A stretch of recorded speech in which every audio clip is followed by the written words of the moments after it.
I hated him with a fire that to this day still burns and is unquenchable. Baseball. We were both first basemen. Okay, yeah, Roger led the team in home runs, batting average, doubles, triples, you name it, I was lucky if I could bounce the ball back to the pitcher when I But there was no reason for Joey Pierce to write in my yearbook, and he actually did this, you will never beat out Roger at first base. Joey, I hope you're proud of yourself. I mean, I do have feelings, don't you know? Yet, let me share something with you that they wrote in the last edition of the Harvard. Share it with me. I will share it with you. I'm sorry. I'm There's going nobody out else. of character. There's There's no nobody one else else around. This was actually written, now I changed a few of the words around, but this was actually written in the last edition about a baseball game. That Mr. Kennedy was nice enough to let me start at first base. A man on first. A smash down the first base line. Wiseman dives, grabbing the ball in his teeth. Spits it to Sonny Lease, who tags second. Wiseman crawling back to the first base bag, catches the relay from Sonny Lease in his feet, completing a 3-4-3 double play. In your face, Roger. Now, I'm actually feeling better about Roger now. That I've learned that he is living in the bustling metropolis of Flower Mound, Texas. Population, 6 people, 1 goat, and 27 liquor stores. Oh, wait a minute, I just got to note the goat died. Well, thinking about our reunion, I read through the yearbook and all those write-ups. I think Ralph Martin did most of them about our classmates, and a lot of them were very complimentary. But it struck me that how many people I really didn't know. I was kind of a quiet guy in school, and so were you. And I really didn't get to know many of the students, and a lot of the teachers I didn't know either. I knew the teachers I had, but I'd never go up and speak to them because I was too shy. I just didn't feel like I was worthy, I guess. Probably some kind of self-image thing that I was dealing with. I remember being a little jealous of Jack Olson because he was in a lot of my classes. And he would just go up to teachers before school and after class and so on and just chat with them and became good friends with a lot of teachers. And there certainly wasn't anything wrong with his self-esteem. Jack was always having some friendly conversations with these teachers, and he seemed to get along well with most of the other students, too. He was just a good all-around guy, and it seemed like Jack was into everything: baseball, basketball, our theatrical plays, choir. He had a great baritone voice, and he was a good student, too. And I wonder, how did he keep up with all of that stuff? Yeah, that was interesting. You know, there was another smart kid at that school. Who was that? Pete McGraw. Oh, yeah. You remember Pete? Yeah. Do you remember his science fair project? Not really. It was unbelievable, that science fair project. Pete actually transplanted a dog's heart into his own body using a paring knife and a pair of chopsticks. He actually did that. And the surprising thing, he didn't win. Dave Lavery won. He did one of those baking soda vinegar volcanoes. It was remarkable. I've never seen anything like that before, Dave. How did you ever do that?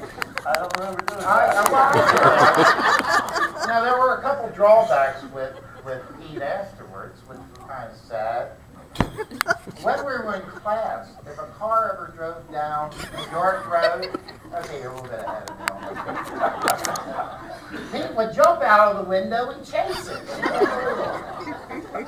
Also, if you ever went walking with Pete anywhere, especially if you went past a fire hydrant, there was a problem. Are you okay, Pete? Where's Pete? I'm sorry. Bark twice, Pete, if you're okay.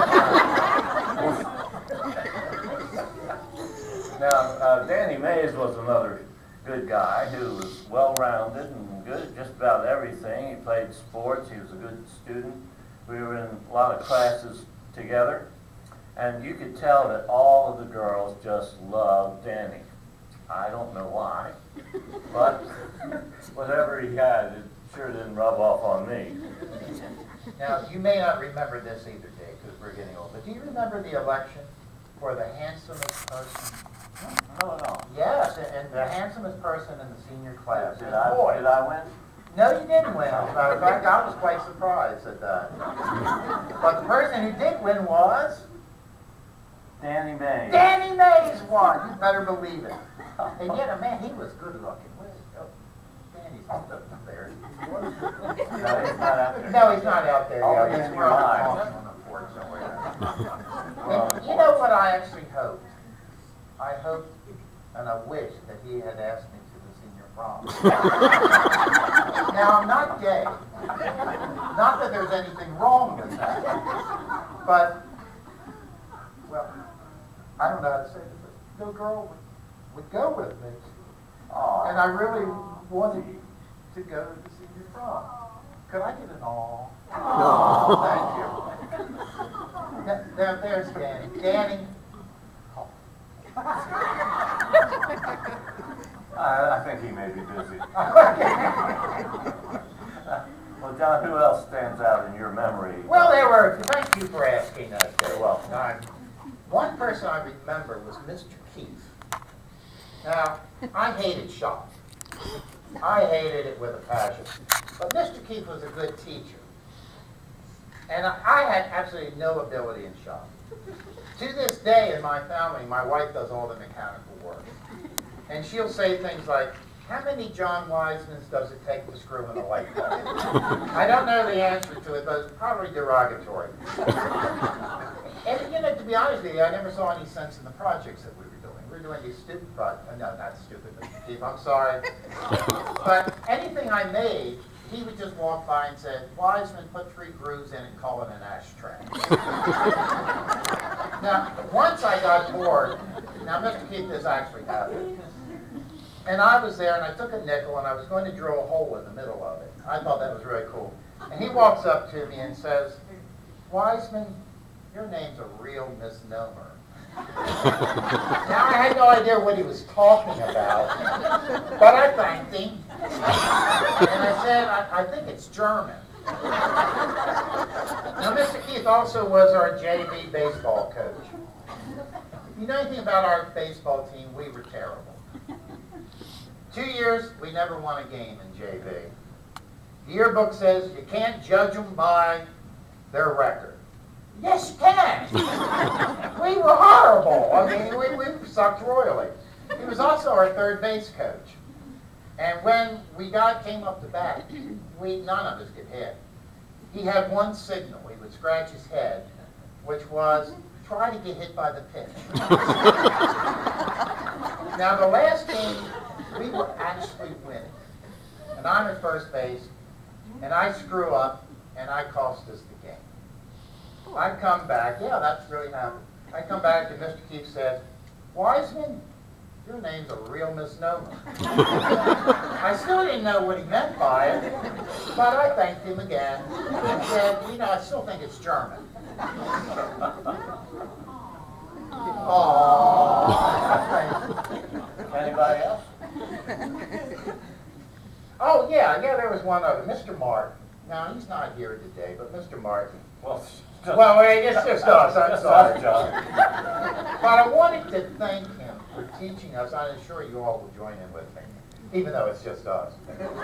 Can we say attention deficit disorder? Yeah, that's true. He taught us how to diagram sentences.